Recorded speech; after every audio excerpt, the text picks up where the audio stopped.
Hello guys, welcome to சக்கர Pongal channel. Tamil வானொலியின் பொன்மொழி குரல். இன்று ஒரு தகவல் வழியாக கோடான கோடி உள்ளங்களை தொட்ட ஐயா தென்கட்சி கோ சுவாமிநாதன் அவர்களின் ஒரு மனம் நெகிழும் கதை. ஒரு ஊரில் ஒருத்தர் இருந்தான். ஏதோ ஒரு சின்ன அலுவலகத்தில் வேலை பார்த்துக்கிட்டு இருந்தான். ரொம்ப ஏழை. வர்ற கொஞ்சம் வருமானத்தை வச்சு வாழ்க்கையை ஓட்டிகிட்டு இருந்தான். ஒரு நாள் தெரு வழியாக அவன் நடந்து வந்துக்கிட்டு இருக்கிறான். தெருவில் ஒரு காசு கிடந்தது. அதை பார்த்துட்டான். அது குனிஞ்சு எடுத்தான். அது ஒரு பழங்கால காசு. அந்த காசு நடுவில் ஒரு துளை இருந்தது. அதாவது துளையிட்ட நாணயம். பழங்காலத்தில் புழக்கத்தில் இருந்த ஒரு நாணயம் அது. துளையிட்ட நாணயம் கிடைச்சதுன்னா ரொம்ப நல்லது, அது அதிர்ஷ்டம் அப்படின்னு ஒரு நம்பிக்கை உண்டு. இவன் கையில் அது கிடைச்சதும் ரொம்ப சந்தோஷப்பட்டான். இனிமேல் என்னுடைய கஷ்டம்லாம் தீரப்போகுது, அதிர்ஷ்டம் என்னை தேடி வரும், நான் பணக்காரன் ஆகிடுவேன் அப்படின்னு சொல்லிட்டு அந்த காசை தன்னுடைய கோட்டு பையில் பத்திரமா போட்டு வச்சுக்கிட்டான். அடிக்கடி அதை தொட்டு பார்த்துக்கிறது உண்டு, வெளியில் எடுக்க மாட்டான். இப்படியே கொஞ்ச காலம் ஆச்சு. அதுக்கப்புறம் என்னாச்சு தெரியுமா? நிஜமாவே அதிர்ஷ்டம் அவனை தேடி வர ஆரம்பிச்சுட்டுது. செல்வம் வந்து குவிஞ்சுது. பணம், பதவி, புகழ் எல்லாம் வந்து சேர்ந்தது. சமூகத்தில் அவன் ஒரு பெரிய மனுஷன் ஆயிட்டான். எல்லாரும் அவனை பாராட்டினாங்க. அவன் எதை தொட்டாலும் வெற்றி, எல்லாம் அந்த காசோட மகிமை அப்படின்னு அவன் மனசுக்குள்ளே நினச்சிக்கிட்டான். தினமும் காலையில் அந்த கோட்டை போட்டுக்கிட்டு தான் வெளியில் கிளம்புவான். புறப்படுறதுக்கு முன்னாடி கோட்டு பாக்கெட்டை தொட்டு பார்த்துக்குவான், உள்ளே காசு இருக்கா அப்படிங்கிறத உறுதிப்படுத்திக்குவான். அதுக்கப்புறம் தான் வெளியில் கிளம்புவான். இப்படியே பல வருஷம் ஓடி போச்சு. ஒரு நாள் அவனுக்கு அந்த ஆசை வந்துட்டுது. அதாவது அந்த துளையிட்ட நாணயத்தை எடுத்து கண்ணால் பார்க்கணும் அப்படின்னு. காலையில் சாப்பிட்டுக்கிட்டு இருந்தான். அப்போ தன்னுடைய மனைவிகிட்ட சொன்னான், ரொம்ப நாளைக்கு அப்புறம் என்னுடைய அந்த நாணயத்தை இன்னைக்கு வெளியில் எடுத்து பார்க்க போகிறேன்னா. என்னத்துக்கு அது, இப்போ அதை பார்க்க வேணாமே அப்படின்னு மெதுவாக இழுத்தாங்க அந்த அம்மா. இல்லை நான் பார்த்தே தீரணும் அப்படின்னு அவன் தன்னுடைய சட்டை பைக்குள்ளே கையை விட்டான். உள்ளே இருந்த நாணயத்தை வெளியில் எடுத்தான். பார்த்தா அவனுக்கு ஆச்சரியமாக போச்சு. அந்த நாணயத்தில் துளையே இல்லை. என்ன ஆச்சு அப்படின்னு சொல்லி அவன் ரொம்ப குழம்பி போயிட்டான். இப்போ அந்த அம்மா சொன்னாங்க, நான் தான் ஒரு நாள் உங்கள் கோட்டு ரொம்பவும் தூசியாக இருக்கேன்னு சொல்லி அதை ஜன்னலுக்கு வெளியில் உதறினேன். உள்ளே இருந்த அந்த காசு அப்போ எனக்கு தெரியாது, ஞாபகத்தில் இல்லை. அது தெருவில் விழுந்துட்டது போல இருக்கு. அதுக்கப்புறம் எவ்வளவோ தேடி பார்த்தேன், கிடைக்கல. அதுக்குள்ளே அதை யாரோ எடுத்துகிட்டு போயிட்டாங்க போல இருக்கு. அது இல்லைங்கிறது உங்களுக்கு தெரிஞ்சால் வருத்தமாக இருக்குமேங்கிறதுக்காக நான் தான் வேற ஒரு நாணயத்தை எடுத்து சட்டை பைக்குள்ளே வச்சுட்டேன் அப்படின்னு விவரத்தை சொன்னாங்க அந்த அம்மா. இது எப்போ நடந்ததுன்னு கேட்டான். உங்களுக்கு அந்த காசு கிடைச்சதே அன்னைக்கு மறுநாளே இது நடந்து போச்சு அப்படின்னாங்களாம். இதை கொஞ்சம் யோசனை பண்ணி பாருங்க. அவனுக்கு அதிர்ஷ்டத்தை கொடுத்தது அந்த நாணயம் இல்லை, அவனுடைய நம்பிக்கை, அதாவது தன்னம்பிக்கை. அதுதான் வேலை செஞ்சிருக்கு. இதிலிருந்து நாம் தெரிஞ்சுக்க வேண்டியது என்னன்னா, வாழ்க்கையில் முன்னேற நினைக்கிறவங்களுக்கு தன்னம்பிக்கை ரொம்ப முக்கியம். அது இல்லைன்னா முன்னேற முடியாது. ஒருத்தன் சொன்னானா, நான் எப்போவுமே என்ன தான் சார் நம்புவேன், மற்றவங்கள நம்ப மாட்டேன். நேற்றுக்கு பாருங்க, திடீர்னு 10 பேர் என்னை அடிக்க வந்துட்டாங்க, நான் ஒருத்தனாவே அதை சமாளித்தேன் அப்படின்றான் ரொம்ப பெருமையாக. அது எப்படின்னு கேட்டாங்களாம். ஒரே ஓட்டமாக அங்கேருந்து ஓடி வந்துட்டேன் அப்படின்னானா. யாருக்காவது ஏதாவது கொடுத்துக்கிட்டே இருப்பார், கொடையாளி. தினமும் யாராவது ஒருத்தருக்கு ஏதாவது கொடுக்கலன்னா அவருக்கு தூக்கம் வராது, அப்படி ஒரு பழக்கம். அது மட்டும் இல்லை, அவர் கொடுக்கறது அடுத்தவங்களுக்கு தெரியாது, அவ்வளவு ரகசியமாக அதை கொடுப்பார். வலது கை கொடுக்கறது இடது கைக்கு தெரியக்கூடாதுன்னு சொல்லுவாங்கள்ல, அது மாதிரி அவர். ஒரு நாள் ராத்திரி அவர் ஏற்கனவே தயாராக கட்டி வச்சிருந்த பணம் முடிச்ச கையில் எடுத்துக்கிட்டு வீட்டை விட்டு வெளியில் வந்தார். தெருவில் இறங்கி நடந்தார். இன்னைக்கு யாருக்கு தர்மம் செய்கிறது அப்படின்னு யோசனை பண்ணிட்டு இருட்டில் நடந்து வந்துக்கிட்டு இருக்கிறார். யாரோ ஒருத்தர் எதிரில் வர்றது மாதிரி தெரிஞ்சுது. உடனே அவர் கிட்ட போனார். தன்கிட்ட இருந்த பணம் முடிச்சு அவசரமாக அவர் கையில் திணிச்சுட்டு திரும்பி வந்துட்டார். அப்பாடா, ஒரு வழியாக யாருக்கும் தெரியாமல் இன்னைக்கு தர்மம் பண்ணியாச்சு அப்படிங்கிற மகிழ்ச்சி, மன நிறைவு அவர் முகத்தில். நிம்மதியாக தூங்கினார். அப்புறம் எழுந்திரிச்சார். மறுநாள் காலையில் ஊரு பூரா ஒரே பேச்சு.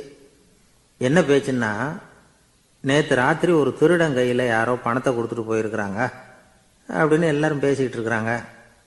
இதை கேள்விப்பட்டதும் அந்த பெரியவருக்கு ரொம்ப வருத்தமாக போச்சு. அடடா, போயும் ஒரு திருடனுக்காக உதவி பண்ணியிருக்கிறோம், பிரயோஜனம் இல்லாமல் போயிட்டுதே அப்படின்னு நினச்சார். சரி, இன்னைக்கும் யாருக்காவது உதவி பண்ணணும் அப்படின்னு முடிவு பண்ணினார். ராத்திரி நேரம் வந்தது. இவர் வழக்கம் போல் தெருவில் இறங்கி நடந்தார். கையில் பணம் முடிச்சு. எதிரில் ஒரு பொன் உருவம் மங்கலாக தெரிஞ்சது. இவர் உடனே அந்த பெண்கிட்ட பணத்தை கொடுத்துட்டு திருப்தியாக திரும்பி வந்துட்டார். மறுநாள் காலையில் ஊர் பூரா என்ன பேசிக்கிட்டாங்க தெரியுமா? நேற்று ராத்திரி நெறி தவறி நடக்கிற ஒரு பெண்ணின் கையில் யாரோ பணத்தை வச்சுட்டு போயிருக்கிறாங்க அப்படின்னு எல்லாரும் பேசிக்கிறாங்க. அடடா, இன்னைக்கும் தவறுதலாக நடந்து போச்சு அப்படின்னு ஒரு வருத்தப்பட்டார். இருக்கட்டும், இன்னைக்கும் ஏதாவது தர்மம் பண்ணுவோம் அப்படின்னு நினச்சிக்கிட்டாரு. 3வது நாள் ராத்திரியும் புறப்பட்டார். இப்பவும் எதிரில் ஒருத்தர் வந்தார். இவர் பணத்தை கொடுத்தார், திரும்பி வந்துட்டார்.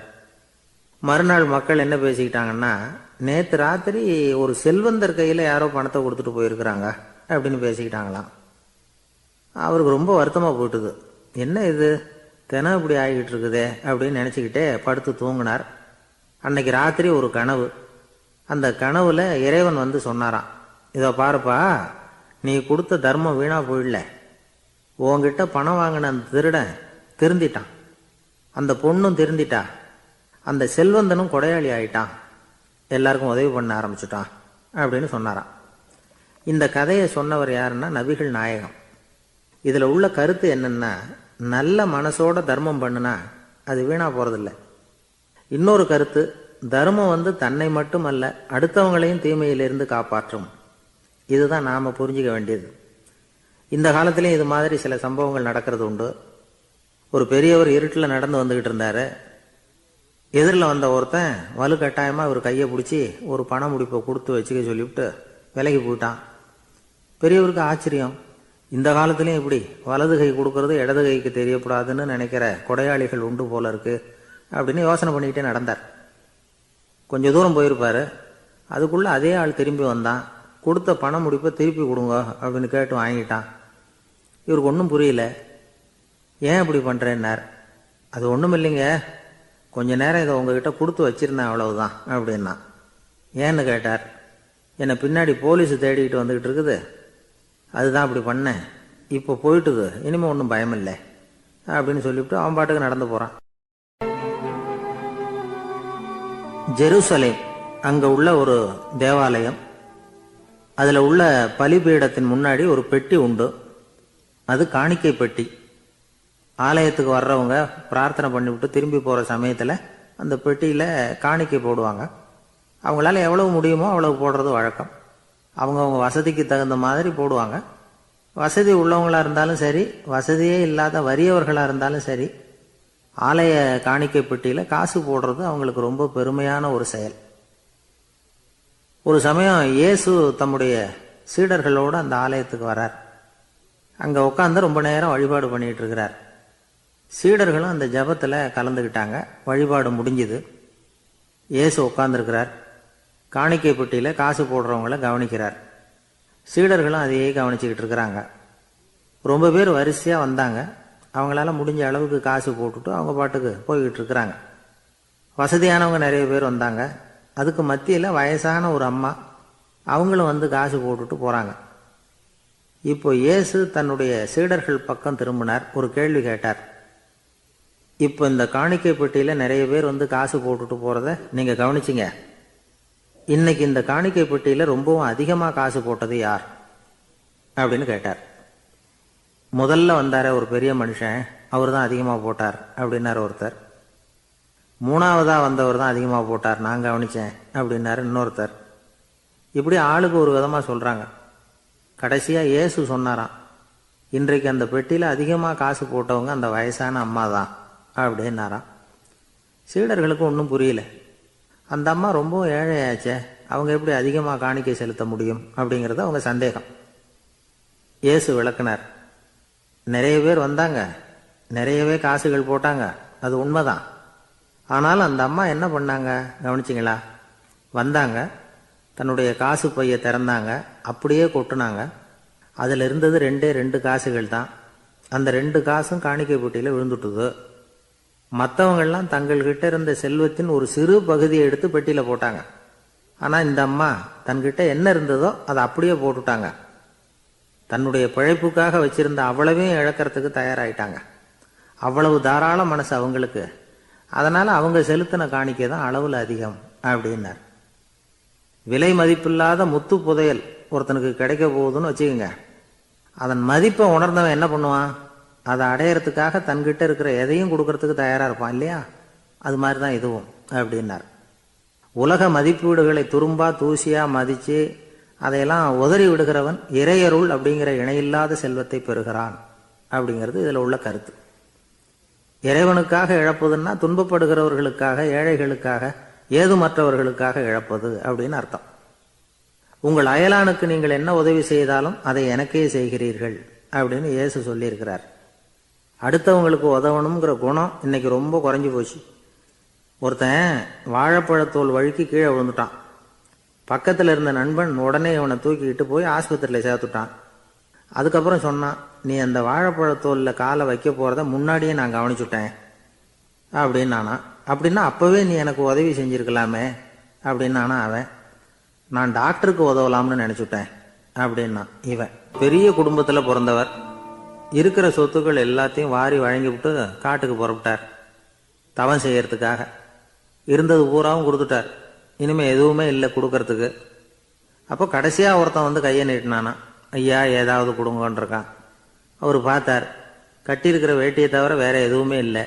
8 முழம் பட்டு வேட்டி ஜரிகை கரையோடு இருக்குது. கடைசியாக அதை தான் எடுத்துக்கிட்டு அவர் புறப்பட்டுருக்கார். அவர் பார்த்தார், எதிரில் அவன் பரிதாபமாக நின்றுட்டு இருக்கிறான். அந்த 8 முழ வேட்டியை 2ஆ கிழிச்சார். 4 முழத்தை அவங்ககிட்ட கொடுத்தாரு. மீதி 4 முழத்தை தன்னுடைய இடுப்புல கட்டிட்டு அவர் காட்டுக்கு போயிட்டார். இவன் என்ன பண்ணான் தெரியுமா? கையில் கிடைச்ச 4 முழத்தை எடுத்துக்கிட்டு கடை வீதிக்கு போனான். பழைய பட்டு வேட்டி ஜருகை இதையெல்லாம் விலைக்கு வாங்குற வணிகர் ஒருத்தர் இருக்கார். அவர்கிட்ட போனான். இதை விலைக்கு எடுத்துக்கிறீங்களா அப்படின்னு கேட்டிருக்கான். அவர் வாங்கி பார்த்துருக்கார். ஆஹா, இது ரொம்ப அருமையான வேட்டி, விலை உயர்ந்த ஜருகை, இது ஏது உனக்கு அப்படின்னு கேட்டாரான். அவன் நடந்தது சொல்லியிருக்கான். அப்படின்னா ஒன்று செய்யி, இந்த வேட்டியோட இன்னொரு பாதியையும் மெதுவாக வாங்கிட்டு வந்துரு, உனக்கு நிறைய பணம் தர்றேன் அப்படின்னாரான் அந்த வணிகர். இவன் கொஞ்சம் யோசனை பண்ணி பார்த்தான். கொஞ்சம் இருங்க, வந்துடுறேன் அப்படின்னு சொல்லிவிட்டு நேராக காட்டுக்கு போனான். அவர் எங்கே இருக்காருன்னு தேடி கண்டுபிடிச்சான். அவர் ஒரு இடத்துல தவக்கோலத்தில் இருக்கிறார். கட்டியிருந்த இடவேட்டியும் அவர் அறியாமல் நழுவி கீழே விழுந்து கிடக்குது. இவனுக்கு ரொம்ப வசதியாக போச்சு. அவரை கேட்க வேண்டிய அவசியமே இல்லை. மெதுவாக சத்தம் போடாமல் அடி மேலே அடி வச்சு நெருங்கினான். அவர் கண்ணை மூடிக்கிட்டு அவர் பாட்டு நின்றுட்டு இருக்கிறார். இவன் மெதுவாக போய் கீழே கிடந்த அந்த துணியை எடுத்துக்கிட்டு சத்தம் போடாமல் திரும்பி நடந்தான். ஒரு 2-3 அடி எடுத்து வச்சிருப்பான். அப்படி ஓட ஆரம்பிக்கிற சமயத்தில் அவன் காலில் கீழே கிடந்த முள்ளு ஒன்று நறுக்குன்னு தைச்சி விட்டுது. வலி தாங்க முடியாமல் அம்மான்னு கத்தியிருக்கான். இந்த சத்தத்தினால கண்ணை மூடி நின்றுக்கிட்டு இருந்த அவரோட தவம் கலைஞ்சது. மெல்ல கண்ணை திறந்து பார்க்குறார். தன் இடையில இருந்த வேட்டி அவன் கையில் இருக்கு. இப்போ அவர் நினைக்கிறார், என்ன நினைக்கிறார்னா, இந்த வேட்டி மீது நான் வைத்த ஆசையல்லவா அவனை திருடனாக ஆக்கி விட்டது அப்படின்னு நினைச்சாராம். இந்த வேட்டி மேல நாம வச்ச ஆசை அவனை திருடும்படி ஆக்கி விட்டதே அப்படின்னு நினைச்சாராம். இது எப்பேற்பட்ட மனநிலை அப்படிங்கிறத கொஞ்சம் யோசனை பண்ணி பாருங்க. தான் ஒரு பொருள் மேல வச்ச பற்று இன்னொரு மனிதன் திருடனாக ஆகிறதுக்கு காரணம் ஆயிட்டுதேன்னு நினைக்கிறார். அப்படி நினைச்ச அந்த பெரியவர் யார் தெரியுமா? அவர் தான் மகாவீரர். இழந்துட்டேங்கிறியே, நீ என்னத்தை கொண்டுகிட்டு வந்த எங்க இழந்துடுறதுக்கு? நீ என்னத்தை உண்டாக்குன இது அழிஞ்சுட்டுதுன்னு சொல்றதுக்கு? இதுதான் அவருடைய சிந்தனை. இன்றைக்கு நம்ம சிந்தனையெல்லாம் வேற மாதிரி இருக்குது. ஒருத்தன் நடுத்தெருவில் உட்காந்து அழுதுகிட்டு இருந்தான். அந்த வழியா வந்தவர் ஒருத்தர், ஏன்பா அழறேன்னு கேட்டாராம். 5 ரூபா சார், இந்த இடத்துல விழுந்துட்டுது, ரொம்ப நேரமாக தேடுறேன், கிடைக்காது போல இருக்கு அப்படின்னு சொல்லிவிட்டு அழறான். எப்போ தொலைஞ்சதுன்னு கேட்டாராம் அவரு. அது எனக்கு தெரியாது சார், பணத்தை தொலைச்சவன் தேடி பார்த்துட்டு போயிட்டான், நான் அவனுக்கு பின்னாடி தேட வந்தவன் அப்படின்னு நானா இவன். இந்த உலகத்தில் தான் மட்டும் வாழ்ந்தா போதும் அப்படின்னு நினைக்கிறவங்க உண்டு. தானும் வாழணும், அடுத்தவங்களும் வாழணும் அப்படின்னு நினைக்கிறவங்களும் உண்டு. முதல்ல சொன்ன வகையை சேர்ந்த மனிதர்கள் எப்படி தெரியுமா? எப்படியாவது தான் மட்டும் வாழ்ந்தால் போதுங்கிற நினைப்பு தான் எப்பவும் அவங்களுக்கு இருக்கும். தங்களுடைய வளர்ச்சிக்கு எது தடையா இருந்தாலும் சரி, யார் தடையா இருந்தாலும் சரி, அதை அழிச்சுட்டு தான் மறுவேலை பார்ப்பாங்க. அவங்கெல்லாம் பாவ காரியங்களுக்கு தயங்குறதே இல்லை. அப்படிப்பட்ட வாழ்க்கை அவங்களுக்கே இடைஞ்சல அமைஞ்சு விடுறது உண்டு. அதை விளக்கறதுக்கு ஒரு கதையும் உண்டு. ஒரு ஊர்ல அப்படிப்பட்ட ஆள் ஒருத்தன் இருந்திருக்கான். நிறைய பாவங்களை செஞ்சவன். அதன் காரணமா நரகப்படுகுழியில விழுந்துட்டான். நரகப்படுகுழிங்கிறது ஒரு பெரிய கிணறு மாதிரி.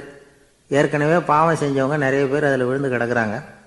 உள்ள ஏகப்பட்ட சத்தம், எல்லாம் அந்த பாவாத்மாக்கள் போடுற சத்தம். இப்போ விழுந்தானே, இவனும் சத்தம் போட்டான். இவன் போடுற சத்தம் கொஞ்சம் அதிகமாக கேட்டுது. அந்த கிணத்துக்கு பக்கத்தில் புத்தர் உட்காந்துருக்கிறார். அவர் காதில் இவன் போடுற சத்தம் விழுந்தது. உடனே அந்த கிணத்தடிக்கு போனார். குனிஞ்சு பார்த்தார். சாமி என்னை காப்பாத்துங்க அப்படின்னு கத்தனான் இவன். புத்தர் அவனை கொஞ்சம் கவனித்து பார்த்தார். மனித சமுதாயத்துக்கு அவன் என்னென்ன கெடுதல் பண்ணியிருக்கிறாங்கிற விவரம்லாம் அவர் மனக்கண்ணில் தெரிஞ்சது. அவருக்கு எல்லாம் புரிஞ்சு போச்சு. இருந்தாலும் அவனை காப்பாற்றுறதுக்கு ஏதாவது வழி உண்டா அப்படின்னு யோசிச்சார். அவன் தன்னுடைய வாழ்நாளில் ஏதாவது நல்லது செஞ்சிருக்கானா அப்படின்னு பார்த்தார். ஒரே ஒரு சமயம் அவன் தன்னுடைய காலடியில் மிதிபட இருந்த சிலந்தியை மிதிக்காமல் தாண்டி போயிருக்கிறான். இந்த ஒரு காரியத்துக்காக அவனை கரையேற்ற முடியுமா அப்படின்னு நினைச்சார். அவ்வளவுதான். உடனே அவர் கையில் ஒரு சிலந்தி வந்து உட்காந்துதான். அதுகிட்ட இருந்து நூல் இழை வெளிவர ஆரம்பிச்சது. அந்த நூல் இழை கிணற்று ஆழம் வரைக்கும் அப்படியே நீண்டுகிட்டே போச்சான். புத்தர் பார்த்தார். இந்த நூலை பிடிச்சிக்கிட்டு மேலே ஏறி வா அப்படின்னார். என்னங்க சொல்றீங்க, இந்த சிலந்தி நூல் என்ன தாங்குமான்னு கத்துனான். எல்லாம் தாங்கும், அதை பிடிச்சிக்கிட்டு ஏறி வா அப்படின்னார். சந்தேகத்தோடவே அவன் அந்த நூல் இழைய பிடிச்சி இழுத்து பார்த்தான். ரொம்ப வலுவாக இருந்தது. அவனுக்கு ஆச்சரியம். அதை பிடிச்சிக்கிட்டே மெதுவாக மேலே ஏறி வர ஆரம்பிச்சிட்டான்.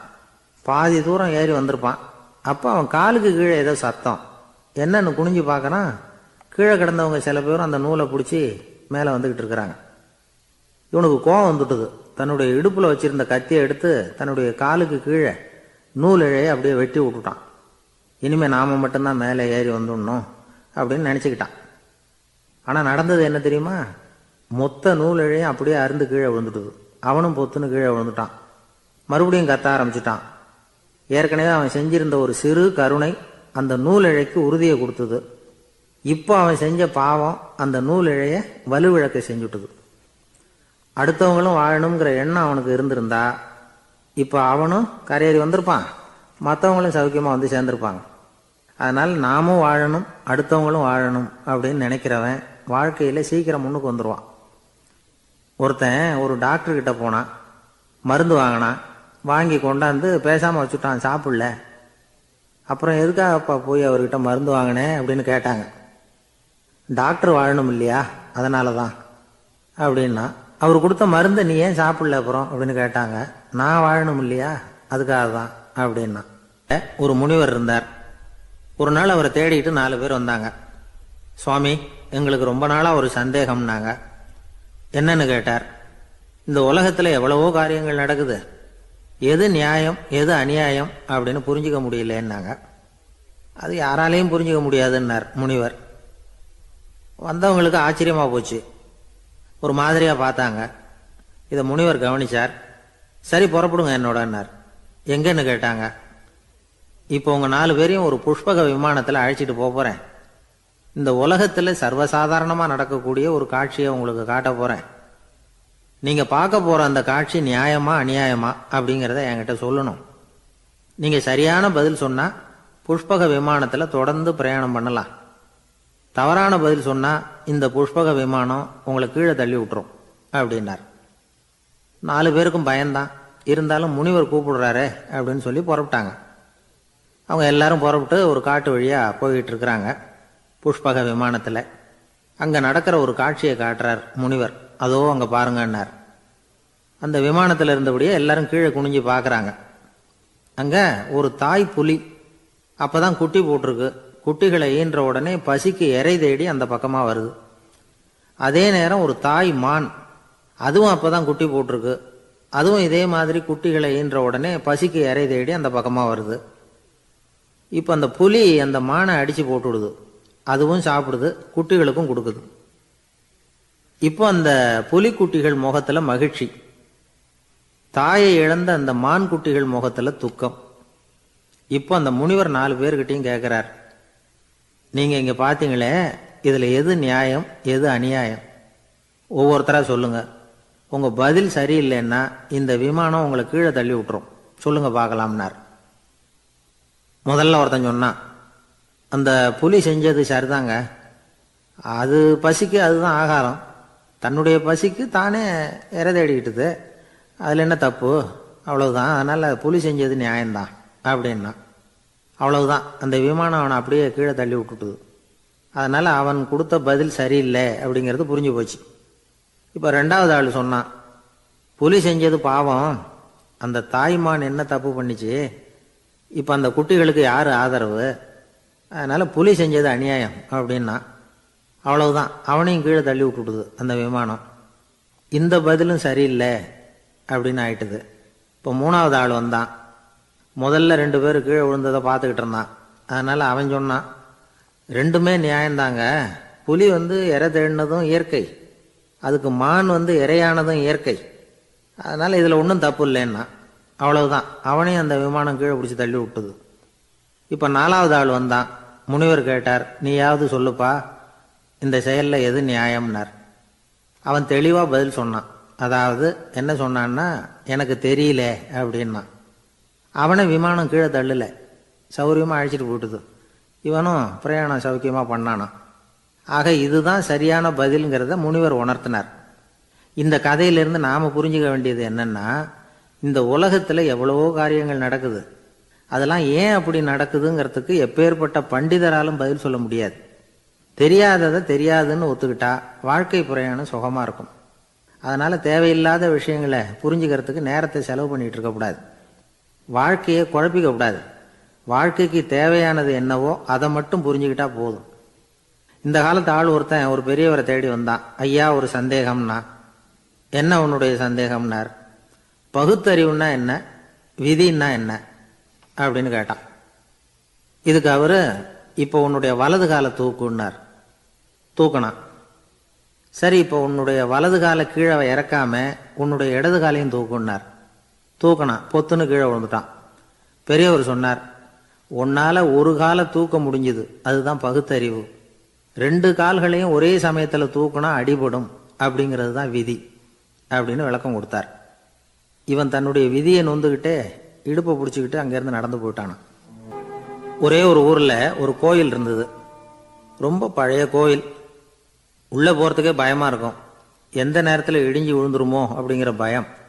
அப்படி இருந்ததுனால யாரும் துணிஞ்சு சாமி கும்பிடுறதுக்கு அங்கே போகிறதில்ல. கோயிலுக்கு வர்ற கூட்டம் கொஞ்சம் கொஞ்சமாக குறைய ஆரம்பிச்சுட்டுது. கோயில் நிர்வாகிகள் எல்லாரும் கூடி உட்காந்து பேசினாங்க. என்ன பண்ணலாம்னு யோசனை பண்ணாங்க. எந்த இடம் மோசமாக இருக்கோ அந்த இடத்த பழுது பார்த்தாங்க. அங்கே எங்கே வர்ணத்தை பூசி கொஞ்சம் அழகுபடுத்தி பார்த்தாங்க. ஏதோ இந்த ஊரில் கோயில்னு ஒன்று இருக்குது, அது மக்களுக்கு தெரியணும் அப்படிங்கிறதுக்காகத்தான் இப்படிலாம் பண்ணாங்க. இருந்தாலும் கோவில் இருக்கிற நிலைமை மக்களுக்கு தெரியும், அதனால் அங்கே வர்றது குறைச்சிக்கிட்டாங்க அவங்க. ஒரு கட்டத்தில் யாருமே வர்றதில்லை, நிலைமை அந்த அளவுக்கு ஆயிட்டுது. மறுபடியும் கோவில் நிர்வாகிகள் கூட்டம் நடந்தது. இந்த கூட்டம் கூட கோயிலுக்கு உள்ளே நடக்கலை, இடிஞ்சு விழுந்துருமோங்கிற பயம். அதனால் வெளியில் தான் உட்காந்து கூட்டத்தை நடத்தினாங்க. ஏன்னா உள்ளே போகிறதுக்கு அவங்களுக்கும் துணிச்சல் கிடையாது, எந்த நேரமும் விழுந்துரும் போல் இருந்தது அது. அது வழியாக போகிறவங்க கூட வேகமாக அந்த இடத்த கடந்து போக ஆரம்பிச்சிட்டாங்க. கோவில் நிர்வாகிகள் வெளியில் உட்காந்து கூட்டம் போட்டாங்க இல்லையா, அந்த கூட்டத்தில் 4 தீர்மானங்களை நிறைவேற்றினாங்க. அது என்ன 4 தீர்மானம்னா, முதல் தீர்மானம், இந்த கோவிலை இடிப்பது அப்படிங்கிற முடிவை இந்த கமிட்டி மிகவும் வருத்தத்துடன் ஏற்றுக்கொள்ளுகிறது அப்படின்னு நிறைவேற்றினாங்க. இதுக்கு பதிலாக இன்னொரு கோவிலை உடனடியாக கட்டி முடிச்சுடணுங்கிறது 2வது தீர்மானம். 3வது தீர்மானம் என்ன தெரியுமா, பழைய கோவிலின் கதவுகள், அதிலிருந்து பிரித்து எடுக்கிற செங்கல், இதையே புது கோவில் கட்டுவதற்கு பயன்படுத்தி கொள்ள வேண்டியது. பழைய கோவில் இருந்த மாதிரியே அதே வடிவத்தில் புது கோவிலையும் கட்ட வேண்டியது. பழைய கோவிலின் அஸ்திவாரத்தை அப்படியே வச்சுக்கிட்டு அதுக்கு மேலே நாம் கோயிலை கட்டிக்க வேண்டியது. இதுதான் 3வது தீர்மானம். இதையும் கமிட்டி முழு மனசோட ஏற்றுக்கிட்டது. இது வரைக்கும் சரி. இப்போ அந்த கமிட்டி 4வதாக ஒரு முக்கியமான தீர்மானத்தை கொண்டுகிட்டு வந்து அதையும் ஏகமனதாக நிறைவேற்றி விட்டது. அது என்ன தீர்மானம்னா, புதிய கோவில் கட்டி முடிக்கிற வரைக்கும் பழைய கோவிலை இடிக்கிறதில்லை அப்படிங்கிற தீர்மானம். எப்படி இருக்குது பாருங்க இது. பழசை இடிக்காத வரையில் அதே இடத்துல புதுசாக எப்படி கட்ட முடியும்? பல விஷயங்களில் நாம் நடந்துக்கிற முறையும் இப்படி தான் இருக்குதான். வாழ்க்கையில் முன்னேறணும்னு ஆசைப்படுவோம், அதே நேரத்தில் அந்த முன்னேற்றத்துக்கு எது தடையாக இருக்கோ அதை விட்டுடுறதுக்கும் மனசு வராது. வெளிநாட்டில் ஒரு பெரிய விருந்து நடந்துகிட்டு இருந்துதான். எல்லாரும் மது கோப்பையும் கையுமா அலைஞ்சிக்கிட்டு இருக்கிறாங்க. ஒருத்தர் மட்டும் கையில் எதுவும் இல்லாமல் ரொம்ப நல்ல பிள்ளையா சாதுவா ஒரு ஓரமாக தனியாக உட்காந்துருக்கிறார். அவர்கிட்ட நெருங்கி வாங்க மது சாப்பிடலாம் அப்படின்னு கூப்பிட்டாங்களாம். என்னை வற்புறுத்தாதீங்க, நான் என் மனசுக்குள்ள உறுதியாக தீர்மானம் பண்ணிவிட்டேன் அப்படின்னாராம். என்ன தீர்மானம் பண்ணியிருக்கீங்க அப்படின்னு கேட்டிருக்காங்க. ஏற்கனவே முழு போதையில் இருக்கும் பொழுது மறுபடியும் மது கோப்பையை தொடரதில்லை அப்படின்னு தீர்மானம் பண்ணியிருக்கேன் அப்படின்னாராம். ஒரு ஊரில் ஒரு பெரியவர் இருந்தார். ஒரு நாள் அவரை தேடி ஒருத்தர் வந்தார். ஐயா, நான் கடவுளை பரிபூர்ணமாக நம்புகிறேன் அப்படின்னார். சரி, அந்த நம்பிக்கை உனக்கு எப்படி வந்ததுன்னு கேட்டார் இவர். அவர் சொல்ல ஆரம்பித்தார். ஐயா, எனக்கு கல்யாணம் ஆகி 10 வருஷம் ஆச்சு. ஆனாலும் குழந்தை பாக்கியம் இல்லை. அதுக்கு என்ன காரணமாக இருக்கும்னு நான் யோசனை பண்ணிகிட்டு இருந்தப்போ நண்பர் ஒருத்தர் ஒரு ஆலோசனை சொன்னார். உனக்கு மதப்பற்று இல்லை, எந்த கடவுளையுமே நம்ப மாட்டேங்கிற, அதுதான் காரணம். கடவுளை நம்பு, உனக்கு குழந்தை பாக்கியம் கிடைக்கும் அப்படின்னார். அவர் அப்படி சொன்னாரே தவிர எனக்கு சந்தேகம்தான். இருந்தாலும் அவர் சொன்னபடியும் நடந்து தான் பார்ப்போமே அப்படின்னு முடிவு பண்ணேன். கடவுளை நம்ப ஆரம்பித்தேன். அந்த வருஷமே அழகான ஆண் குழந்தை பிறந்தது. எல்லாம் இறைவன் அருள் அப்படின்னார். இவர் இப்படி சொன்னதை கேட்டதும் அந்த பெரியவர் சொன்னார். நீ சொல்கிறதெல்லாம் சரிதான். இருந்தாலும் இந்த காலத்தில் எந்த ஒரு காரியமாக இருந்தாலும் அதை சோதனை செஞ்சு பார்த்துட்டு தான் ஒரு முடிவுக்கு வந்து சேர முடியும். அறிவுபூர்வமான முடிவு அதுவாக தான் இருக்கும். அறிவியல் சோதனைகள் அப்படித்தான். ஒரு குறிப்பிட்ட விஷயத்தை பற்றி எத்தனை தடவை சோதனை பண்ணாலும் ஒரே முடிவு தான் கிடைக்கணும். அதுதான் சரியாக இருக்கும். அதனால் இப்போ மறுபடியும் ஒரு சோதனைன்னார். என்ன செய்யணும் அப்படின்னு கேட்டார் இவர். கடவுள்கிட்ட ஒரு பெண் குழந்தை வேணும்னு கேளு. முதல்ல ஆண் குழந்தையை கொடுத்தது மாதிரியே இப்போ ஒரு பெண் குழந்தையையும் கொடுக்குறாரா பார்க்கலாம் அப்படின்னார். சரின்னு சொல்லி இவர் அதே மாதிரி முயற்சி பண்ணினார். அதுக்கப்புறம் அவர் இந்த பெரியவர்கிட்ட வரவே இல்லை. கொஞ்ச காலம் கழித்து இவரே அவரை தேடிக்கிட்டு போய் கதவை தட்டினார். அவர் கதவை திறந்தார். என்ன ஆச்சு, கடவுள் கண் திறந்தாரா அப்படின்னு கேட்டார். அவர், அந்த சமாச்சாரம்லாம் நமக்கு வேணாம் சார். முதல் தடவை அது ஏதோ தற்செயலாக ஏற்பட்ட ஒரு சாதகம். இப்போ நீங்கள் 2வது தடவை சொன்ன பிறகு தினமும் கடவுளை வேண்டிக்கிட்டு தான் இருக்கிறேன், ஒன்றும் நடக்கலை அப்படின்னார் ரொம்ப விரக்தியாக. ஒரே ஒரு தோல்வியில் உங்கள் நம்பிக்கையெல்லாம் பறந்து போயிட்டுது பார்த்தீங்களா அப்படின்னார் அந்த பெரியவர். எல்லாம் நல்ல விதமாக நடக்கிற வரைக்கும் நம்பிக்கை, எதிர்பார்த்தது தோல்வியில் முடிஞ்சுட்டுதுன்னா அவநம்பிக்கை. மற்றவர்கள் பேரில் வைக்கிற நம்பிக்கை எந்த நேரத்திலையும் விவகாரமாகி விடக்கூடிய சாத்தியம் உண்டு. நாம் நம்பிக்கை வைக்க வேண்டியது நம்ம கிட்ட தான். நமக்குள்ளே இருக்கிறார் கடவுள். எனவே நம்ம பேரில் நாம் வைக்கிற நம்பிக்கை தான் உண்மையான கடவுள் பக்தி. நிபந்தனையற்ற நம்பிக்கையாக அது இருக்கணும். எல்லாம் நல்லபடியாக நடந்துக்கிட்டு இருந்தால் எந்த முட்டாளுக்கும் நம்பிக்கை வரத்தான் செய்யும் அப்படிங்கிறது ஒரு பெரிய ஒரு கருத்து. தியானத்தின் மூலமாக தான் உனக்குள்ள ஆழமாக தோண்டுனா உன்னுடைய அடி ஆழத்தில் நம்பிக்கை வந்து அப்படி ஊற்றெடுக்கும், அதை பார்க்க முடியும் அப்படிங்கிறது பெரியவர்கள் சிந்தனை. ஒரு குழந்தை அப்பாவை பார்த்து என்னப்பா பண்ணுறேன்னு கேட்டுதான். பிரார்த்தனை பண்ணிகிட்டு இருக்கிறேன்னாராம் அப்பா. பிரார்த்தனை பண்ணுனா என்ன கிடைக்கும் அப்படின்னு கேட்டுதான் குழந்தை. எல்லாம் கிடைக்கும் அப்படின்னாராம் அப்பா. நீ வச்சிருக்கிறிய பேனா அது கூட கிடைக்குமான்னு கேட்டுதான் குழந்தை. கிடைக்குமேன்னு இருக்கார். அப்படின்னா அந்த பேனாவை என்கிட்ட கொடுத்துரு, நீ பிரார்த்தனை பண்ணி வேற பேனா வாங்கிக்கோ அப்படின்னு தான் அந்த குழந்தை. ஒரு குரு இருந்தார், ஜென் குரு. அவரை தேடிட்டு ஒரு மன்னர் வந்தார். வந்தவர் ஜப்பான் மன்னர். தோட்டக்கலையை பற்றி தெரிஞ்சுட்டு போகிறதுக்காக அவர் வந்தார். எப்படி தோட்டம் அமைக்கிறது அப்படிங்கிறத பற்றி அந்த குரு விவரமாக சொல்லி கொடுத்தாரு. 1 நாள் 2 நாள் இல்லை, 3 வருஷம் கற்றுக் கொடுத்தார். அதுக்கப்புறம் சொன்னார், நான் கற்றுக் கொடுத்துட்டேன், இனிமேல் நீங்கள் போகலாம், போய் தோட்டம் அமைக்கலாம். அதுதான் உங்களுக்கு பரீட்சை. தோட்டம் அமைச்ச பிறகு சொல்லி அனுப்புங்க, நான் வந்து பார்க்குறேன். நீங்கள் இங்கே என்னவெல்லாம் கற்றுக்கிட்டீங்களோ அதையெல்லாம் அங்கே செயல்முறையில் செஞ்சு காட்டுங்க அப்படின்னு சொல்லி அனுப்பி வச்சார். மன்னர் போனார். அரண்மனைக்கு பக்கத்திலே ஒரு பெரிய தோட்டத்தை உண்டு பண்ணினார். அழகான மரங்களையும் செடிகளையும் உருவாக்கினார். கிட்டத்தட்ட 1000 தோட்டக்காரர்களை பயன்படுத்தி 3 வருஷங்கள் முயற்சி பண்ணி அந்த அழகான தோட்டத்தை உருவாக்கினார். குருகிட்ட இருந்து செய்தி வந்தது, நாளைக்கு வந்து தோட்டத்தை பார்க்குறேன் அப்படின்னு. மன்னர் உடனே சுறுசுறுப்பாயிட்டார். முதல் நாளே தோட்டத்தை சுத்தப்படுத்தினார். ராத்திரி பூரா யாரும் தூங்கலை. எல்லாருக்கும் தோட்டத்தை ஒழுங்குபடுத்துகிற வேலை. அது அந்தந்த இடத்துல ஒழுங்காக இருக்குதா அப்படின்னு சரி பார்த்தாங்க. ஒரு தவறும் இல்லாத வகையில் அதை ஒழுங்குபடுத்தினாங்க. மறுநாள் குரு வந்தார், தோட்டத்தை பார்த்தார். அவருக்கு கோபம் வந்துட்டுது. மன்னருக்கு ஆச்சரியம், எப்பவும் சிரிச்சுக்கிட்டே இருக்கிறவர் இப்போ இப்படி இருக்கிறாரே அப்படின்னு. மெதுவாக குருக்கிட்ட போய் எல்லாம் சரியாக தானே இருக்குது அப்படின்னார். எல்லாம் சரிதான், ஆனாலும் எங்கே அந்த பொன்னிற காற்று அப்படின்னார். உதிர்ந்த இலைகள், பொன் மஞ்சள் நிற இலைகள் காற்றில் அப்படி புரண்டு ஓடுவதை நான் பார்க்க முடியவில்லையே அப்படின்னாராம். அது இல்லாமல் இந்த தோட்டம் உயிரோட்டம் உள்ளதாக இருக்காது, இதில் பாடல் இல்லை, ஆடல் இல்லை, அதெல்லாம் இல்லாமல் இந்த தோட்டம் ரொம்பவும் செயற்கையாக தெரியுதேன்னாராம். மன்னர் இப்போ தான் யோசனை பண்ணார். கீழே கிடந்த காஞ்சி போன இலைகள் மட்டும் இல்லை, மரத்தில் இருந்த காஞ்சி போன இலைகளையும் அப்புறப்படுத்தி சுத்தமாக வச்சிருக்கிறார். இறப்பும் வாழ்க்கையினுடைய ஒரு பகுதி தான். மரணம்ங்கிறது வாழ்க்கைக்கு எதிரானது அல்ல, அதை நிரப்பும் ஒரு பகுதி தான் அது. மரணம் இல்லையில் வாழ்க்கையே இல்லை அப்படிங்கிறது பெரியவங்க கருத்து. இப்போ அந்த தோட்டம் அழகாக தான் இருக்குது, இருந்தாலும் அது ஒரு ஓவியம் மாதிரி உயிர் இல்லாமல் இருக்கு. குரு ஒரு வாளியை கையில் எடுத்துக்கிட்டார், தோட்டத்தை விட்டு வெளியில் போனார். ஏற்கனவே வீசி எறிந்த அந்த சருகுகளை எல்லாம் அள்ளி கொண்டுகிட்டு வந்தார். உள்ள எல்லா இடங்கள்லையும் அதை வீசினார். உடனே காற்று அந்த காய்ந்த சருகுகளையும் பழுத்த இலைகளையும் அசைக்க ஆரம்பிச்சுட்டுது. இப்போ அங்கே சலசல சத்தம், சங்கீதம், இலைகளின் நடனம், ஓவியம் மாதிரி இருந்த அந்த தோட்டத்துக்கு இப்போ உயிர் வந்துட்டுது. இதுதான் அந்த பொன்னான காற்று அப்படின்னாராம் குரு. மன்னருக்கு புரிஞ்சுது. மிகப்பெரிய ஜென் கேள்வி ஒன்று உண்டு. உம்மான் அப்படிங்கிற ஒரு பெரிய குருவை பார்த்து துறவி ஒருத்தர் கேட்டாராம், இலைகள் எல்லாம் கீழே விழுந்து மரங்கள் மொட்டையாக இருக்கும் பொழுது என்ன நடக்கும்? இதுதான் கேள்வி.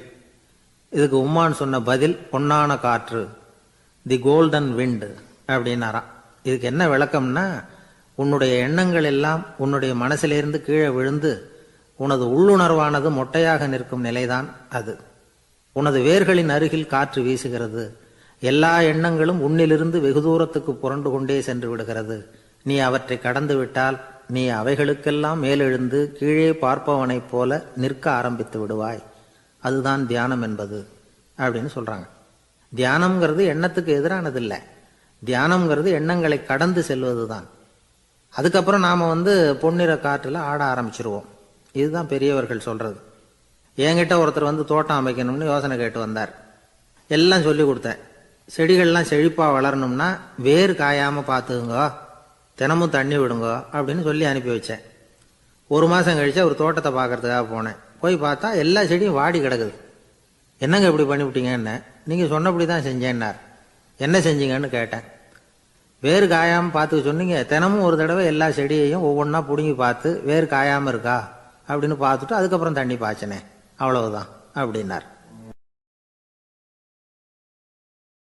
ஒரு ஊர்ல 4 நண்பர்கள் இருந்தாங்க. 4 பேரும் சோம்பேறிகள். 4 பேருக்கும் எந்த வேலையும் செய்யறதுக்கு உடம்பு வளையறதில்ல. இருந்தாலும் சோம்பேறித்தனத்துல ஒருத்தருக்கு ஒருத்தர் கொஞ்சம் வித்தியாசம் உண்டு. அதுக்கு தகுந்த மாதிரி அவங்களுக்கு பேர் அமைஞ்சு போச்சு.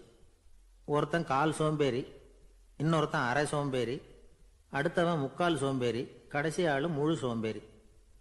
இவங்க 4 பேரும் நண்பர்கள். அப்புறம் எப்படி காரியம் நடக்கும்? 4 பேரும் ஒரு வீதியில் அப்படியே நடந்து போய்கிட்டு இருக்கிறாங்க. நல்ல பசி. எங்கேயாவது சோறு போடுவாங்களா அப்படின்னு பார்த்துக்கிட்டே வந்தாங்க. அவங்க வந்த வழியில் ஒரு ரூபா காசு கிடந்தது தரையில். அவங்க கண்ணில் அது பட்டுது. ஆனாலும் அதை குனிஞ்சு எடுக்கணுமே, அதுக்கு சோம்பேறித்தனம்.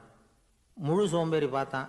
பக்கத்தில் வந்துக்கிட்டு இருந்த முக்கால் சோம்பேறிக்கிட்ட சொன்னானா, டேய் அதை கொஞ்சம் குனிஞ்சு எடுறா அப்படின்னானா. அவன் என்ன பண்ணான் தெரியுமா? அதுக்கு அடுத்தபடியாக வந்த அரை சோம்பேறிக்கிட்ட சொன்னானா, டேய் நீ அதை கொஞ்சம் குனிஞ்சு எடுறா அப்படின்னானா. அவன் இவனை விட மோசம், அடுத்தவங்கிட்ட சொல்லியிருக்கிறான். அவனும் குனியறதுக்கு தயாராக இல்லை. ஆக கூடி கடைசியில் யாருமே காசை எடுக்கலை. என்னத்துக்கு அனாவசியமாக உடம்ப வளைச்சிக்கணும் அப்படின்னு எல்லாரும் பேசாமல் வந்துட்டாங்க. அவங்க பாட்டுக்கு நடந்து வந்துக்கிட்டே இருக்கிறாங்க. எதிரில் ஒருத்தன் வாழைப்பழத்தை வண்டியில் வச்சு தள்ளிக்கிட்டே வந்தான். ரூபாய்க்கு 4 பழம்னு கூவி விற்றுக்கிட்டே வர்றான்.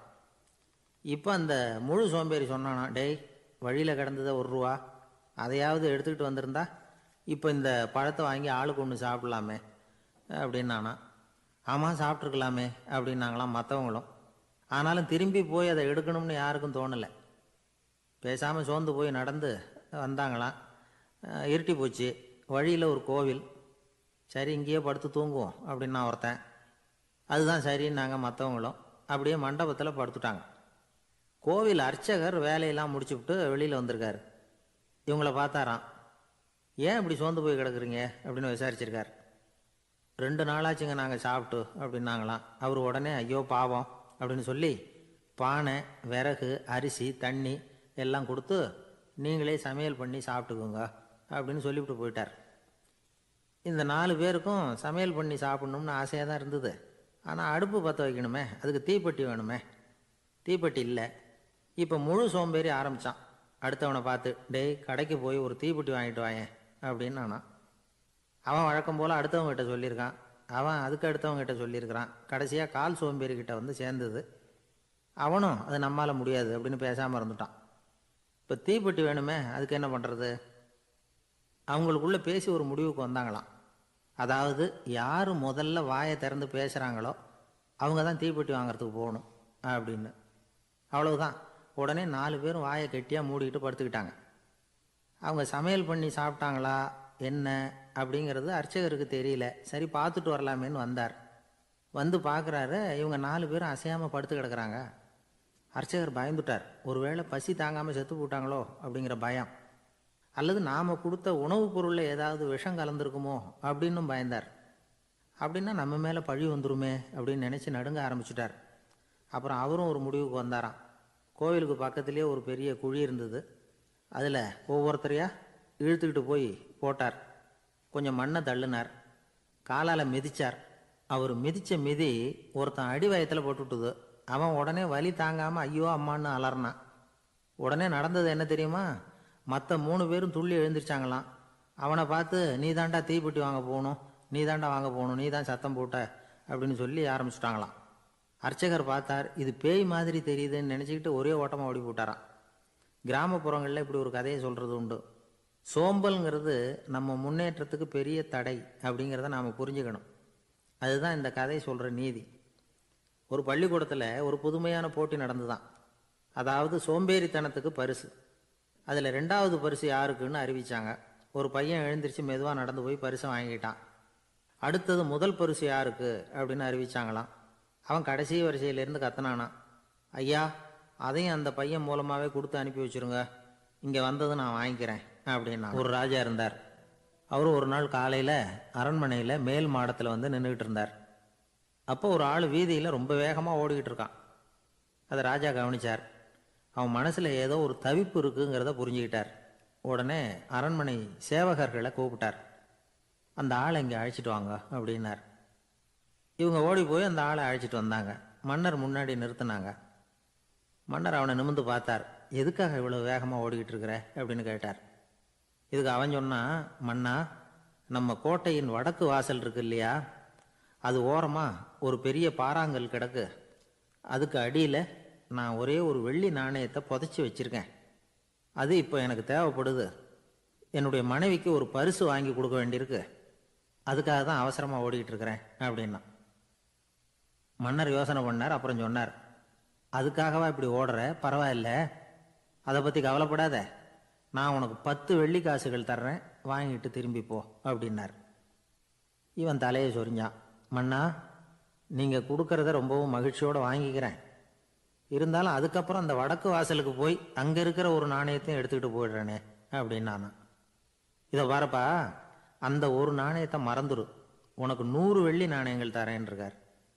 மன்னா ரொம்ப மகிழ்ச்சி, உங்கள் மாதிரி தாராள குணம் வேற யாருக்கும் வராது. நீங்கள் கொடுக்குற 100 நாணயங்களையும் வாங்கிக்கிறேன். இருந்தாலும் வடக்கு வாசலுக்கு போய் அதையும் எடுத்துக்கிட்டா 101 ஆகிடுமே அப்படின்னு நானா. இதை பாருப்பா, அந்த ஒரு நாணயத்தை மறந்துடு, அது எக்கேடாவது கெட்டு போகட்டும். நான் உனக்கு 100 பொற்காசுகள் தரேன், அதையாவது வாங்கிட்டு வந்த வழியிலேயே திரும்பி போடுன்னாரான். தங்க நாணயங்களே தரேன்னு சொல்கிறீங்க, தாராளமாக வாங்கிக்கிறேன். இருந்தாலும் வடக்கு வாசலுக்கு போய் அப்படின்னு மறுபடியும் ஆரம்பித்தான். அரசர் வந்து பொறுமை இழந்துட்டார். கடைசியாக ஒரு முடிவுக்கு வந்துட்டார். இதை பாருப்பா, உனக்கு என்னுடைய ராஜ்யத்திலேயே பாதியை கொடுத்துட்றேன், அப்படியாவது திருப்தியாக திரும்பிப்போ அப்படின்னாராம். மன்னா உங்களுடைய பெருந்தன்மைக்கு ஈடு இணையே கிடையாது. தேசத்திலேயே பாதி பிரித்து கொடுக்குறேன்னு சொல்கிறீங்க, அதனால் உங்ககிட்ட ஒரு சின்ன வேண்டுகோள் அப்படின்னானா. சொல்லுன்னாராம் மன்னர் ஆர்வமாக. இவன் மெதுவாக ஆரம்பித்தான். அப்படி இந்த ராஜ்யத்தை 2ஆக பிரிக்கிறப்போ அந்த வடக்கு வாசல் இருக்கிற பக்கத்தை என்கிட்டயே கொடுத்துருங்கோ அப்படின்னு நானா. மன்னர் அசந்து போயிட்டார். இந்த கதை எதுக்காகன்னு கேட்டால், மனம்ங்கிறது ஒரு குரங்குங்கிறத புரிஞ்சுக்கிறதுக்காகத்தான். உன்னை பிடிச்சிக்கிட்டா லேசில் விடாது.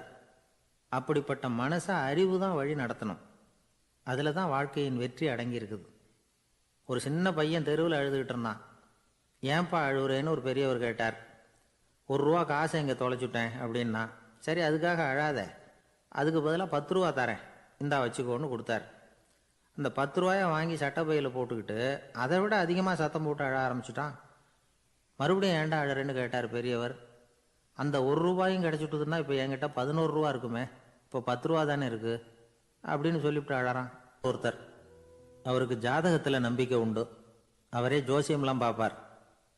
என்ன சார் இந்த காலத்தில் இதையெல்லாம் நம்பிக்கிட்டு இருக்கீங்களே அப்படின்னு கேட்டால், உங்களுக்கு ஒன்றும் தெரியாது சார். இந்த உலகத்தில் ஒவ்வொருத்தரும் அவங்கவங்க செய்கிற நல்லது கெட்டதுக்கு தகுந்த பலனை அனுபவிச்சே தீரணும்பார்.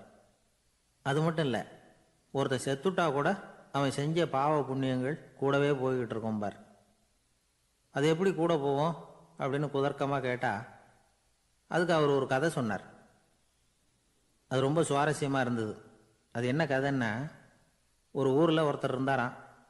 அவர் ஜோசியம் பார்க்குறதுல ரொம்ப கெட்டிக்காரரான். ஒருத்தருடைய தலைமுடியை மட்டும் அவர்கிட்ட காட்டினா போதும், அதை மட்டும் பார்த்துட்டு அவருடைய ஜாதகத்தையே அலசி விடுவாராம். அப்பேற்பட்ட திறமை. அந்த ஆள் ஒரு சமயம் கன்னியாகுமரி கடற்கரைக்கு போயிருந்திருக்கார். அங்கே கரை ஓரமாக ஒரு மண்டை ஓடு கிடந்திருக்கு. அதை எடுத்து பார்த்துருக்கார். அந்த மண்டை ஓட்டை வச்சுக்கிட்டே அதோட ஜாதகத்தை அலசியிருக்கார். இந்த மண்டை ஓட்டுக்கு உரிய ஆசாமி வாழ்க்கையில் ரொம்ப கஷ்டப்பட்டிருக்கணும், நிறைய கஷ்டத்தை அனுபவிச்சிருக்கணும்.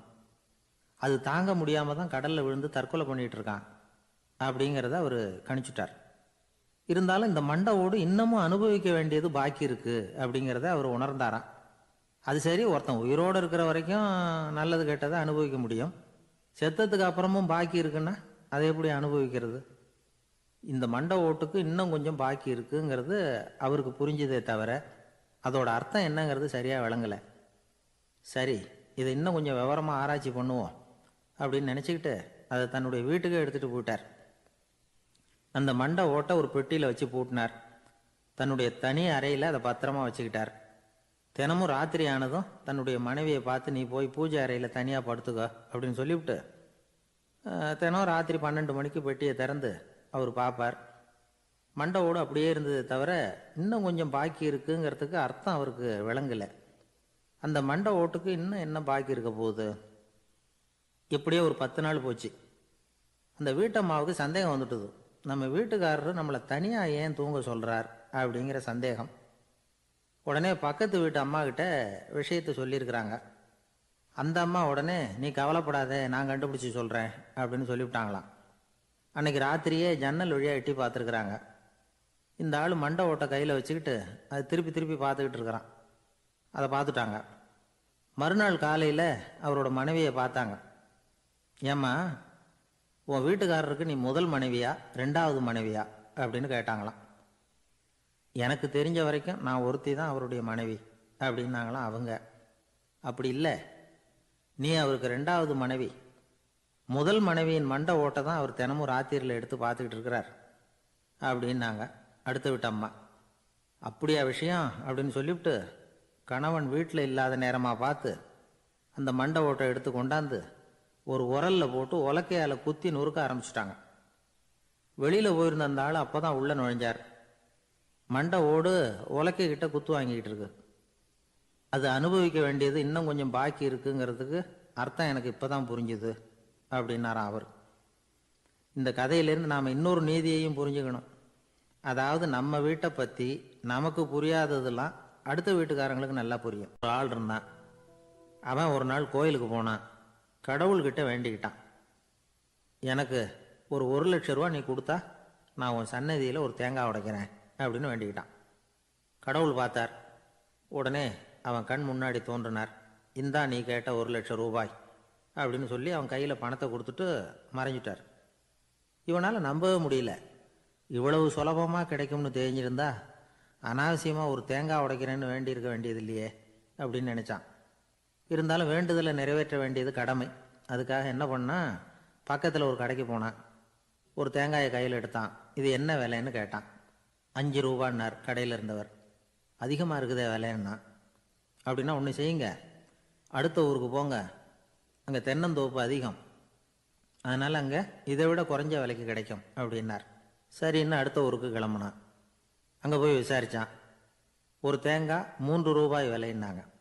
இதுவும் அதிகமாக தெரியுதேன்னா, அப்படின்னா ஒன்று செய்ய, அதுவும் அந்த ஆற்று ஓரமாக ஒரு தென்னை மரம் இருக்கு பார், அதில் நீயே ஏறி பறிச்சுக்கோ, ஒரு தேங்காய்க்கு 1 ரூபா கொடுத்தா போதும் அப்படின்னார் அந்த தோப்புக்கு சொந்தக்காரரு. இவனுக்கு மரம் ஏற தெரியாது, இருந்தாலும் ஆசை யாரை விட்டுது, விலை சல்லிசா இருக்குதே. ஆற்று ஓரம் போனால் தட்டு தடுமாறி அந்த மரத்தில் ஏறினா அந்த தென்னை மரம் வளைஞ்சி ஆற்று பக்கம் போய் அப்புறம் நிமிர்ந்து இருந்தது. அதாவது மரத்தின் உச்சி சரியாக ஆற்றுக்கு நடுவில் இருந்தது. ஆற்றுல வெள்ளம் கரை புரண்டு ஓடிக்கிட்டு இருக்கு. இவன் கடவுள் கொடுத்த 1 லட்சம் ரூபாயை மடியில் வச்சு இறுக்கி கட்டிக்கிட்டான். உச்சிக்கு போய் காய் பறிக்கிற சமயத்தில் காற்றும் மழையும் பலமாக கலந்து அடிக்க ஆரம்பிச்சுட்டுது. கால் வழுக்கி விட்டுட்டுது. இவன் சடார்னு ஒரு தென்னை மட்டையை பிடிச்சிக்கிட்டு தொங்க ஆரம்பிச்சிட்டான். கீழே பயங்கரமான வெள்ளம், மடியில் 1 லட்சம் ரூபா பணம், என்ன செய்யறதுன்னு தவிக்கிறான். இந்த சமயம் கரையில் ஒரு யானைப்பாகன் யானையை குளிப்பாட்டிக்கிட்டு இருக்கிறான். அது அவன் கண்ணில் பட்டுது. ஐயா ஒரு உதவின்னு கத்துனான். அவன் என்ன செய்யணும்னு கேட்டான். உன் யானையை மெதுவாக இங்கே அழைச்சிட்டு வா, எனக்கு நேராக கீழே நிறுத்து, என் காலை பிடிச்சி மெதுவாக கீழே இறக்கி விட்டுரு, என் மடியில் இருக்கிற பணத்தில் உனக்கு 10,000 ரூபா தரேன் அப்படின்னா. அவன் பார்த்தான், காலை கையை பிடிச்சா கூட எவனும் இந்த காலத்தில் 10 ரூபாய்க்கு மேலே தரமாட்டேங்கிறான், இவன் காலை பிடிச்சா 10,000 தர்றேங்கிறான் அப்படின்னு யோசனை பண்ணான். உடனே யானையை கொண்டுட்டு போனான். அவனுக்கு நேராக கீழே நிறுத்தினான். அவன் காலை பிடிச்சான். அவ்வளவுதான். அந்த நேரம் பார்த்து யானை மெதுவாக நடந்து அப்பால போட்டுது. இப்போ யானைப்பாகன் அவன் காலை கெட்டியாக பிடிச்சிக்கிட்டு தொங்குறான். பரிதாபமாக மேலே பார்க்குறான். அவன் மட்டையை பிடிச்சிக்கிட்டு தொங்குறான். இப்போ யானைப்பாகன் சொல்கிறான், தம்பி மட்டையை விட்டுறாத, கெட்டியாக பிடிச்சிக்கோ, நான் உனக்கு 10,000 ரூபா தரேன், இதோ மடியில் தான் வச்சுருக்கேன்னா. மேலே தொங்குறவனுக்கு இந்த நிலைமையிலேயும் ஒரு சந்தோஷம், மேற்கொண்டு ஒரு 10,000 ரூபா நமக்கு கிடைக்கும் போல இருக்கே அப்படின்னு. இந்த சமயத்தில் ஒருத்தன் ஒட்டகத்தை ஓட்டிகிட்டு வந்தான் அந்த பக்கமாக குளிப்பாட்டுறதுக்கு. யானைப்பாகன் பார்த்துட்டான். ஐயா ஒட்டகக்காரரே, அதை இங்கே கொண்டுட்டு வா, எங்கள் காலை பிடிச்சி பத்திரமா இறக்கி விடு, நாங்கள் பணம் கொடுக்குறோம்னா. அவனும் பணத்துக்கு ஆசைப்பட்டு வந்தான். அவன் காலை பிடிக்கிற சமயம் ஒட்டகமும் நழுவி போட்டுது. இப்போ 3 பேருமே வரிசையாக தொங்குறாங்க. ஒட்டகக்காரன் கத்துறான், தம்பி மட்டையை விட்டுறாத, கெட்டியாக பிடிச்சிக்கோ, நான் என் மடியில் இருக்கிற 5,000 உனக்கு தந்துடுறேன்னா. மேலே தொங்குறவனுக்கு இன்னமும் சந்தோஷம், இவனும் பணம் தர்றேங்கிறான் அப்படின்னா இன்னைக்கு நமக்கு மொத்த பண வரவு எவ்வளவு அப்படின்னு ஒவ்வொன்றா கூட்டி பார்க்க ஆரம்பித்தான். மனக்கணக்கு சரியாக வரல. அதனால் அப்படியே விரலை விட்டு எண்ண ஆரம்பித்தான். அவ்வளவுதான். மட்டையை விட்டுட்டு கை நழுவி வந்துட்டுது. 3 பேரும் பொத்துன்னு ஆற்றுல விழுந்தாங்க. படாத பாடுபட்டு தட்டு தடுமாறி கரைக்கு வந்து சேர்ந்தாங்க. 3 பேர் மடியில் இருந்த பணமும் ஆற்றோட போட்டுது. பேராசை பெருநஷ்டம் அப்படின்னு ஒரு பழமொழி இருக்குல்ல, அதை விளக்கறதுக்காக சொல்லப்பட்ட கதை இது. இந்த காலத்தில் ஒருத்தர் ஒரு நீச்சல் குளத்தில் நீச்சல் அடிச்சுக்கிட்டு இருக்கிறார். காவலுக்கு இருந்தவர் அதை கவனிச்சுட்டார். கரையிலேருந்து சத்தம் போட்டாராம், இதோ பாருங்க, இங்கே ராத்திரி 8 மணிக்கு மேலே நீச்சல் அடிக்கிறது சட்டப்படி குற்றம், அதுக்கு அனுமதி கிடையாது, தெரியாதா உங்களுக்கு அப்படின்னாராம். இதுக்கு அவரு, ஐயையோ நான் நீச்சல் அடிக்க வந்தவன் இல்லைங்க, சும்மா சுற்றி பார்க்க வந்தவன், தடுமாறி குளத்தில் விழுந்துட்டேன், நீச்சல் தெரியாது, அதனால் தத்தளிச்சுக்கிட்டு இருக்கிறேன் அப்படின்னு கத்துனாராம். கரையில் இருந்தவர் பார்த்தார். ஓ அப்படின்னா சரி, அதுக்கு ஒன்றும் தடை இல்லை அப்படின்னு சொல்லிவிட்டு அவர் பாட்டு நடந்து போயிட்டாராம். சொன்னான், நிறைய பணம் சேர்த்தான், அவனுக்கு சம்பாதிக்க தெரியுமே தவிர செலவு பண்ண தெரியாது, மகா கஞ்சன். காசை கையில் எடுக்கவே மாட்டான், எடுத்தால் செலவு செய்ய வேண்டியிருக்குமே, அதனால் இப்படியே அவன் காலத்தை ஓட்டி விட்டான். வயசாயிட்டுது. அவனுடைய மனைவி ஒரு நாள் கேட்டாங்க, இவ்வளவு நாளாக நீங்கள் என்னை எங்கேயுமே அழைச்சிட்டு போனதில்லை, இப்போவாவது அழைச்சிட்டு போகக்கூடாதா அப்படின்னாங்க. எங்கே போகணும் சொல்லுன்னா. காசிக்கு போகணும், கங்கையில் குளிக்கணும்னாங்க. இவன் பார்த்தான், இதுக்கு ஏன் அவ்வளோ தூரம் செலவு பண்ணிட்டு போகணும், நம்ம ஊர் ஆற்றுலையே குளிக்கலாமே, இதுவும் புண்ணிய நதி தான், இங்கே குளித்தா அங்கே குளித்த பலன் கிடைச்சிரும் அப்படின்னா. சரின்னு 2 பேரும் ஆத்தங்கரைக்கு போனாங்க. அன்னைக்கு ஏதோ விசேஷம், நிறைய கூட்டம், நிறைய பேர் குளிச்சுக்கிட்டு இருக்கிறாங்க. கரையில் சில புரோகிதர்கள் நின்றுக்கிட்டு இருக்கிறாங்க. குளிக்கிறதுக்கு முந்தி அவங்கக்கிட்ட உட்காந்தா ஏதோ மந்திரம்லாம் சொல்லுவாங்க, கொஞ்சம் காசு கொடுக்க வேண்டியிருக்கும். அதனால் இவன் என்ன பண்ணான், ஆத்தங்கரையிலேயே கொஞ்சம் தூரம் போனான், ஊரை விட்டு தள்ளி வந்துட்டான், அங்கே யாருமே இல்லை. அப்பாடான்னு சந்தோஷப்பட்டான், குளிக்கலாம்னு புறப்பட்டான். இந்த நேரம் கடவுள் பார்த்தார், இந்த கஞ்சனுக்கு ஏதாவது புத்தி போகட்டணும் அப்படின்னு நினைச்சார். உடனே ஒரு புரோகிதர் மாதிரி உருவத்தை மாற்றிக்கிட்டு அந்த ஆள் முன்னாடி வந்து நின்னார். அவனுக்கு அதிர்ச்சி. இங்கே யாருமே இருக்க மாட்டாங்கன்னு நினச்சா இங்கேயுமே ஒரு ஆள் வந்துட்டாரு, என்ன பண்ணுறதுன்னு யோசனை பண்ணான். புரோகிதர் உருவத்தில் இருந்த கடவுள் சொன்னார், இதை பாருங்க, இன்னைக்கு விசேஷ நாள், நீராடுறதுக்கு முன்னாடி சுயகல்பம் பண்ணிக்கிறது ரொம்ப நல்லது அப்படின்னார். என்கிட்ட பணம் எதுவும் இல்லையேன்னா. பரவாயில்ல, அப்புறமா கொடுங்க, வாங்கிக்கிறேன். ஆனால் ஒன்று, எவ்வளவு கொடுப்பீங்கிறத மட்டும் இப்போவே சொல்லிவிடுங்க அப்படின்னார். இவன் ரொம்ப யோசனை பண்ணான். ஒரு 10 பைசா தரேன் அப்படின்னா. சரின்னு ஒத்துக்கிட்டு எல்லா கிரியைகளையும் அவர் செஞ்சார். அதுக்கப்புறம் கணவனும் மனைவியும் ஆற்றுல குளிச்சாங்க. அவர் போயிட்டார். கொஞ்ச நாள் கழித்து அவன் வீட்டுக்கு வந்தார் கடனை வசூல் பண்ணுறதுக்கு. வாசலில் நின்றுக்கிட்டு இருந்த அவன் மனைவி இவரை பார்த்ததும் தயங்க ஆரம்பித்தாங்க. அந்த அம்மா கிட்ட விஷயத்த சொன்னார். அந்த அம்மா ஓடி போய் உள்ளே இருக்கிற தன்னுடைய கணவர்கிட்ட சொன்னாங்க. அவன் யோசனை பண்ணான், இப்போ வெளியில் போனால் அவனுக்கு 10 காசு கொடுக்க வேண்டியிருக்கும், அதனால் எனக்கு காய்ச்சல்னு அந்த ஆளுகிட்ட சொல்லிவிடு, இன்னொரு சந்தர்ப்பத்தில் என்னை வந்து பார்க்க சொல்லு அப்படின்னா. அந்த அம்மா போய் சொன்னாங்க. அப்படிங்களா, அப்படின்னா அவரை நான் உடனே போய் பார்க்கணுமே அப்படின்னு உள்ளே நுழைய ஆரம்பித்தார். அவங்க மறுபடியும் இருங்க தான் வரேன்னு சொல்லிவிட்டு உள்ள ஓடி விஷயத்த சொன்னாங்க. இது ஏதுடா வம்பா போச்சு அப்படின்னு பார்த்தான். மனைவியை கிட்டத்தில் கூப்பிட்டான். இதோ பாரு, ஜன்னி கண்டு நான் இறந்து போயிட்டதா சொல்லிவிடு அப்படின்னா சொன்னாங்க. புரோகிதர் பார்த்தார். அப்படின்னா ஒரு வழியாக இருந்து அவருடைய இறுதி சடங்குகளையும் நானே முடிச்சுட்டு போயிடுறேன் அப்படின்னார். உள்ளே இருந்தவன் யோசனை பண்ணான், அந்த ஆள் என்னை விடமாட்டான் போல இருக்கு, அதனால் ஒரு சவப்பெட்டியில் என்னை வச்சு தூக்கிக்கிட்டு மயானத்துக்கு போங்க, பார்த்துக்கலாம் அப்படின்னா. புரோகிதரும் விடுற மாதிரி இல்லை, கூடவே நடந்து போயிட்டு இருக்கிறார். அங்கே இறக்கி சடங்குகளை முடிச்சுட்டு தீ வைக்கிற நேரம் பொட்டிக்குள்ளே இருந்த நம்ம ஆள் அலறி அடிச்சுட்டு வெளியில் ஓடி வந்தான். புரோகிதர் உருவத்தில் இருந்த கடவுள் சிரிச்சார், தன்னுடைய சுய உருவத்தை காட்டினார். அதுக்கப்புறம் அவனை கூப்பிட்டு, இதை பாருப்பா, ஏன் இப்படி அல்லாடுற, ஏதாவது வர வேணும்னா கேள் தரேன் அப்படின்னார். அவன் யோசனை பண்ணான். பகவானே, ஒரே ஒரு வரம் தான் உங்ககிட்ட கேட்கணும்னா. என்ன வேணும் கேளுன்னார். அந்த 10 பைசா தட்சணையை தள்ளுபடி பண்ணால் போதும் அப்படின்னா. கடவுளும் சரின்னு சொல்லிட்டு போயிட்டார். இப்படி ஒரு கதையை சுவாமி சிவானந்தர் சொல்லியிருக்கிறார். செல்வந்தர்கள் பல பேர் இப்படித்தான் இருக்கிறாங்க. தாங்களும் அனுபவிக்க மாட்டாங்க, அடுத்தவங்களுக்கும் கொடுக்க மாட்டாங்க. இது மாதிரியான கஞ்சர்களுக்கு இந்த உலகம் இல்லை, அந்த உலகம் இல்லைங்கிறார் அவர். இந்த கதையில் கடவுள் கடன் வசூலுக்கு வந்தது மாதிரி. Thanks for watching. Please subscribe, like and share.